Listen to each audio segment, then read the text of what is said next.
Shrimati D.K. Aruna जी। Honourable speaker sir, मैं आपसे तेलुगु में बात करने के लिए अनुमति मांगती हूँ। तेलुगु में बोलना चाहती हूँ।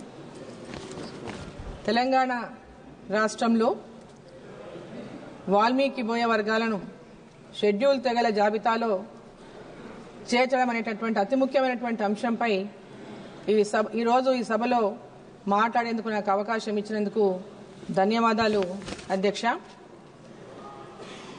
బోయ వాల్మీకులు విద్యలో కానీ ఉద్యోగాల్లో కానీ మరి ఆర్థికంగా కానీ చాలా వెనుకబడి ఉన్నటువంటి పరిస్థితులను అనుభవిస్తున్నారు అధ్యక్ష.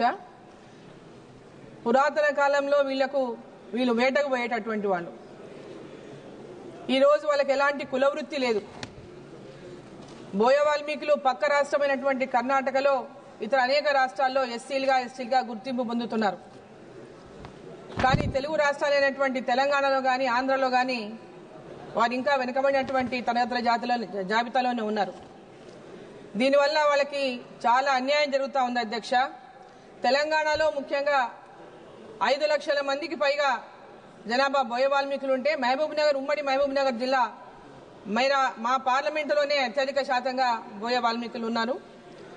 సో వారిని ఎస్టీ జాబితాలో చేర్చాలన్నటువంటి వారి యొక్క ఆకాంక్ష మేరకు గత ప్రభుత్వం తెలంగాణ ప్రభుత్వం వారి స్థితిగతులు ఆర్థిక పరిస్థితులను పరిశీలించడం కోసం చెల్లప్ప కమిటీని వేశారు అధ్యక్ష. సో చెల్లప్ప కమిటీ చేసినటువంటి సిఫారసులను పరిగణలోకి తీసుకొని అప్పటి తెలంగాణ ప్రభుత్వం శాసనసభలో ఆ కమిటీ సిఫారసులకు ఆమోదం తెలుపుతూ తీర్మానం చేసి కేంద్ర ప్రభుత్వానికి ప్రతిపాదనలు పంపడం జరిగింది అధ్యక్ష. ఆ రిక్వెస్ట్ ఏంటంటే కావున రామాయణం రచించినటువంటి వాల్మీకి వారసులైనటువంటి వాల్మీకులను నవభారత నిర్మాణంలో సాధికారత మరియు సమానత్వం వారు సాధించాలంటే గౌరవనీయులైనటువంటి గిరిజన వ్యవహారాల శాఖ మంత్రి గారు దయతో తెలంగాణ ఆంధ్రప్రదేశ్ రాష్ట్రాల్లో ఉన్నటువంటి వాల్మీకి బోయలను ఎస్టీ జాబితాలో చేర్చాలని మీ ద్వారా ప్రభుత్వాన్ని కోరుతా ఉన్నాను అధ్యక్ష. Thank you. Okay madam. Thank you.